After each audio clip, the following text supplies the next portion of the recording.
تو داور حیران ہوا۔ رحمان ان تینوں کی جان تھا۔ وہ دنیا کا پہلا بچہ تھا جس کے پیدا ہونے پر اس کے باپ، چاچو اور پھپھو نے اس کے صدقے میں پیسوں کی بجائے گنز، گاڑیاں اور ہیرے دیے تھے۔ وہ تینوں جو بڑے جلاد بنے پھرتے تھے، اس کے ذرا سا رونے پر مچل اٹھتے تھے۔ یعنی وہ دنیا میں واحد انسان تھا جو ان تینوں کو انگلیوں پر نچانا جانتا تھا۔ کیا مطلب تم رحمان کو لینے آئی ہو؟ اور رحمان کو کیا شکایت ہے مجھ سے؟ آپ مجھے مما نہیں لا کر دیتے۔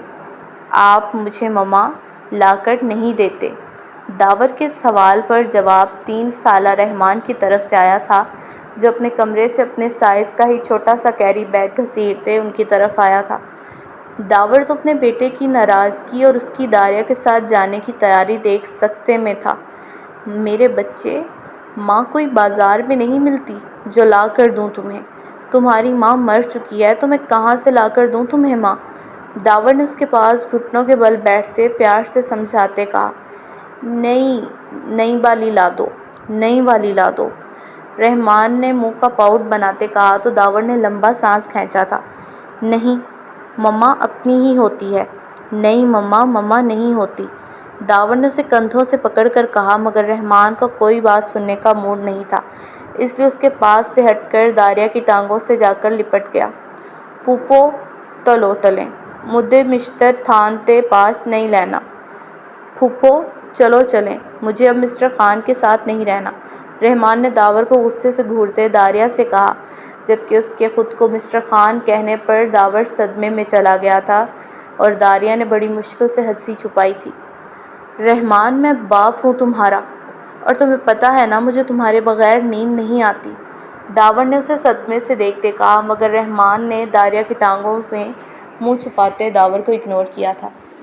اوکے بگ برو، میں چلتی ہوں اپنے مان کو لے کر، جب اس کا دل آنے کو کرے گا میں چھوڑ جاؤں گی، اور ہاں، اس ماہ کے آخر میں نہیں آ سکوں گی کیونکہ میں اپنے مان کے ساتھ انجوائے کروں گی۔ داریہ نے داور کے پاس جا کر اس کے گلے لگتے کہا اور پھر رحمان کا بیگ پکڑ کر رحمان کو بھی گود میں اٹھا لیا تھا۔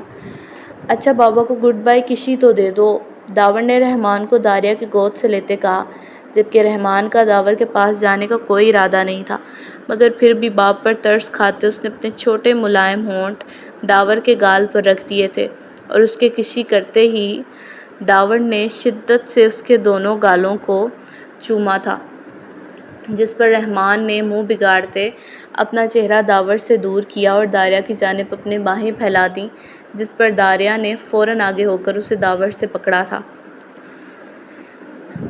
کل جیکشن کے اڈے پر 10 کلو ڈرگز اور 3 کلو بارود پہنچا دینا، اور ہاں یاد رہے، وقت پر پہنچے سارا سامان۔ باران نے اپنے ایک آدمی کو فون پر ہدایت دیتے فون بند کر دیا اور پھر اپنے سامنے پڑے گلاس میں پاس پڑی وسکی کی بوتل سے وسکی ڈالی تھی اور پھر ایک ہی گھونٹ میں آدھ بھرا گلاس پی گیا تھا۔ وہ اس وقت اپنے ہی بنائے گئے کلب میں بیٹھا ڈرنک کر رہا تھا۔ وہ شراب تو روز پیتا تھا، مگر یہاں روز نہیں آتا تھا، بلکہ کبھی کبھی یہاں پر آتا تھا، تب جب اس کا گھر میں دل نہیں لگتا تھا۔ ویسے تو روز ہی دل نہیں لگتا تھا، مگر کبھی کبھی بے چینی حد سے بڑھ جاتی تو وہ کلب آ جاتا تھا۔ ابھی اس نے ایک بوتل خالی کرتے دوسری کو کھول گلاس بھرا ہی تھا کہ کلب میں کسی کے چیخ کر بولنے کی آواز پر اس نے اپنی شفاف کرسٹل گرین آنکھوں سے اس جانب دیکھا جہاں سے آواز آئی تھی۔ چھوڑو مجھے کمینے انسان، میں نے کہا چھوڑو مجھے۔ ریڈ ٹاپ اور بلیک پینٹ میں ملبوس حسین دوشیزہ 2 آدمیوں سے اپنا آپ چھڑاتی بول رہی تھی، جبکہ وہ آدمی اسے گھسیٹ ہوئے کلب سے لے جانے کی کوشش کر رہے تھے کہ تبھی پیچھے سے کسی نے آ کر ایک آدمی کو گردن سے پکڑ کر پیچھے پھینکا تھا۔ وہ آدمی اپنا بازو مسلتا پیچھے پھینکنے والے سے لڑنے کے لیے کھڑا ہوا، مگر باران خان کو دیکھ اس کی ٹانگیں کانپ گئی تھیں۔ یہی حالت دوسرے کی تھی۔ لگتا ہے تمہیں جان پیاری نہیں، جو میرے ہی علاقے میں میرے ہی کلب میں آ کر غنڈہ گردی دکھا رہے ہو۔ باران نے اپنی بلیک شرٹ کے بازوؤں کے کف فولڈ کرتے ان کی جانب بڑھتے کہا، جبکہ وہ لڑکی سہم کر کھڑی تھی۔ دیکھیں باران سر، ہمیں صرف اس لڑکی کو پکڑ کر پیش کرنے کا آرڈر ملا تھا اس کے باپ سے ہی، جو ہم پورا کر رہے تھے۔ پلیز ہمیں ہمارا کام کرنے دیں۔ ہم آپ کی کسی بھی چیز کا نقصان نہیں کریں گے، ایک آدمی ڈرتا ہوا بولا جبکہ دوسرے نے ہاں میں ہاں ملائی تھی۔ نقصان کر بھی نہیں سکتے تم لوگ، but stay away from her, she is mine. باران نے اس لڑکی کو اپنے بازوں کے حصار میں کرتے غصے سے وارن کیا تو اس کے غصے سے ڈر کر وہ دونوں آدمی بھاگ گئے تھے، جبکہ وہ لڑکی باران کے الفاظوں پر اسے دیکھ کر رہ گئی تھی۔ ان آدمیوں کے جاتے ہی باران نے اس لڑکی کے گرد سے بازو ہٹا لیے تھے۔ اگر آزادی کا شوق ہے تو سیلف ڈیفینس بھی سیکھو، ورنہ باپ کے پلو سے ہی بندھی رہو۔ باران اسے کہتا وہاں سے نکل گیا، جبکہ وہ لڑکی پیچھے ابھی تک باران کے الفاظوں کے سحر میں تھی۔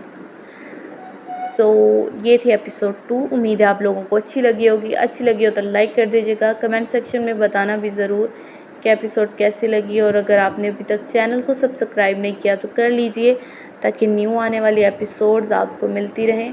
اسٹے بلیسڈ ود ہیپینس، ہنستے رہیں، مسکراتے رہیں، دعاؤں میں یاد رکھیے گا۔ اللہ حافظ۔